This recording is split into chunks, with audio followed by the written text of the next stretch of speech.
Hi මම වෛද්‍ය නිශාන්ත නිලුම්දිනිය. අද මම කතා කරන්නේ heart attacks පිළිබඳව.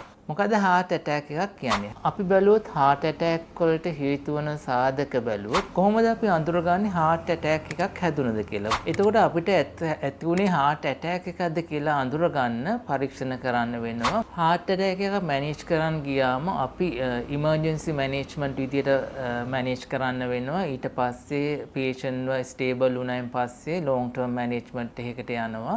අපි බලමු heart attack එකක් ඇතිවීම වළක්වා ගන්නේ කොහොමද කියලා. හායි මම වෛද්‍ය නිශාන්ත නිලුම්දිනිය. අද මම කතා කරන්නේ heart attacks පිළිබඳව. මොකද heart attack එකක් කියන්නේ? සාමාන්‍ය heart attack එකක් කියන්නේ අපේ හදවතට රුධිරය ගමන් කරන ධමනි තියෙනවා.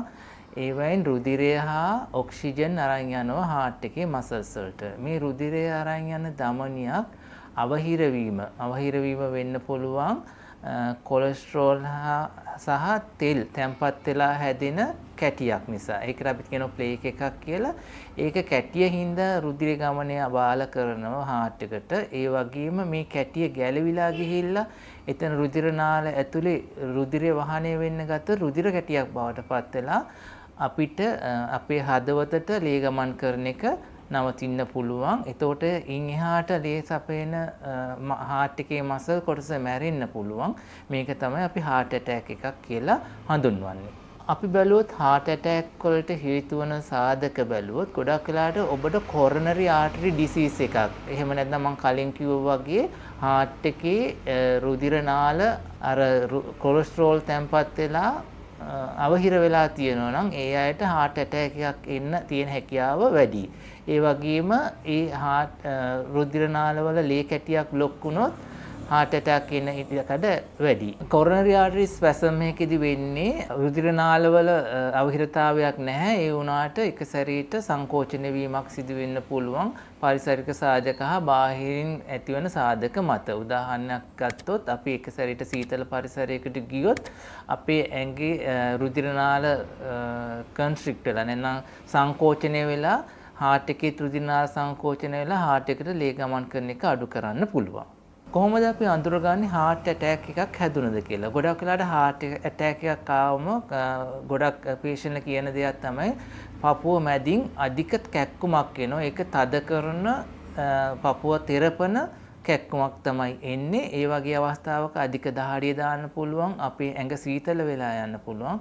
මේ කැක්කුම සමහරක් අය කියනවා අත්වලට විහිදෙනවා. එහෙම නැත්නම් උරහිසට ගියා. සමහරක් වෙලාවට බෙල්ලට, සමහරක් වෙලාවට නිකටට ඒ වගේ යන්න පුළුවන්. ඒ වගේ අවස්ථාවකදී සමහරක් අය පේන්ට් වෙනවා, කරකැවිල්ල ගතිය එන්න පුළුවන්.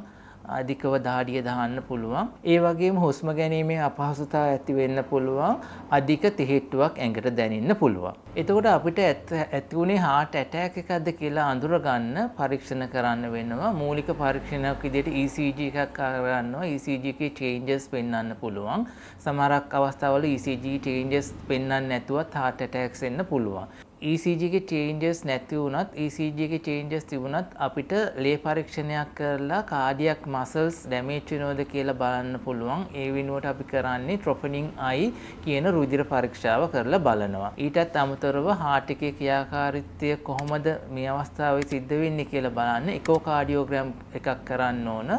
ඊටත් අමතරව heart එකේ ඇන්ජියෝග්‍රැෆි කියලා එකක් කරනවා. ඒ කියන්නේ heart එකට රුධිරය සපයන රුධිර වාහිනී වල එක්ස්රේ එකක් අරන් බලනවා මොන රුධිර වාහිනී අවහිර වෙලා තියෙනවද කියලා. heart attack එක manage කරන්න ගියාම අපි emergency management විදියට manage කරන්න වෙනවා. ඊට පස්සේ patient ව stable වුණායින් පස්සේ long term management එකකට යනවා.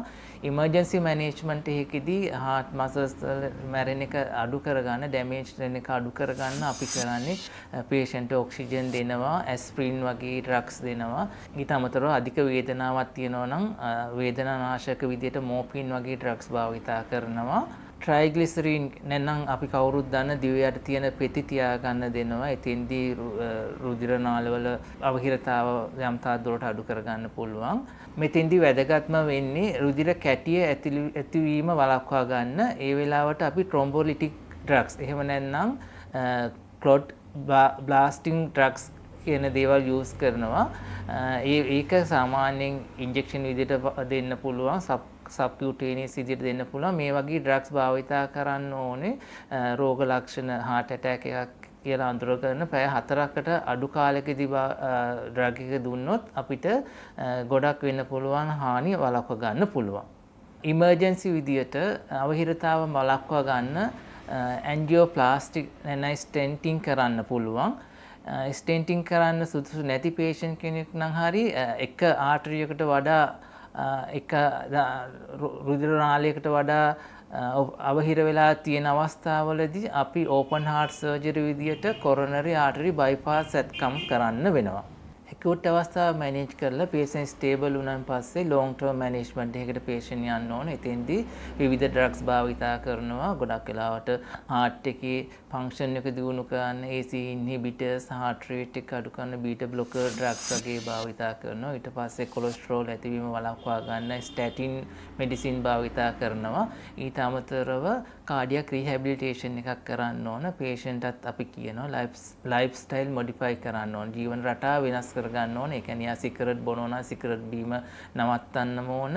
ඇල්කොහොල් ගන්නවා නම් ඇල්කොහොල් ගන්න එක ලිමිට් කරන්න ඕන. ඒ වගේම එක්සර්සයිස් කරන්න ඕන. තරබාරු වීම වළක්වා ගන්න ඕන. අධික ස්ට්‍රෙස් එකකට මුහුණ දෙනවා නම් ස්ට්‍රෙස් එක අඩු කරගන්නත් ඕන. අපි බලමු heart attack එකක් ඇතිවීම වළක්වා ගන්නේ කොහොමද කියලා. අපි කතා කරා වගේ heart attack එකක් ඇති වෙන්න මූලිකම හේතුව වෙන්නේ රුධිර නාලවල අවහිරතාවයක්. ඒව වළක්වා ගන්න අපි කරන්න ඕනේ. ඇත්තටම ඔබට ප්‍රෙෂර් දියවැඩියාව කොලෙස්ටරෝල් තියෙනවා නම් ඒවට හරිය කන්ට්‍රෝල් එකක් කරන්න ඕන. හරියට මෙඩිසින්ස් ගන්න ඕන. ඒ වගේම ඔබ එක්සර්සයිස් කරන්න ඕන. ඒ වගේම කෑම පාලනයක් නැත්නම් අපිට හෙල්දි ආහාර වේලක් ගන්න ඕන. අධික තෙල් කෑම, පිටි කෑම භාවිතය අඩු කරන්න ඕන. ඔබ උසේ හැටියට බර නැත්නම් අතරබාරු වීම වළක්වා ගන්න ඕන. ඊට අමතරව ඔබ ස්ට්‍රෙස් අධික ජොබ් එකක් කරනවා නම් හරි ස්ට්‍රෙස් අධික අවස්ථාවක ඉන්නවා නම් හරි ස්ට්‍රෙස් එක අඩු කර ගන්න ඕන.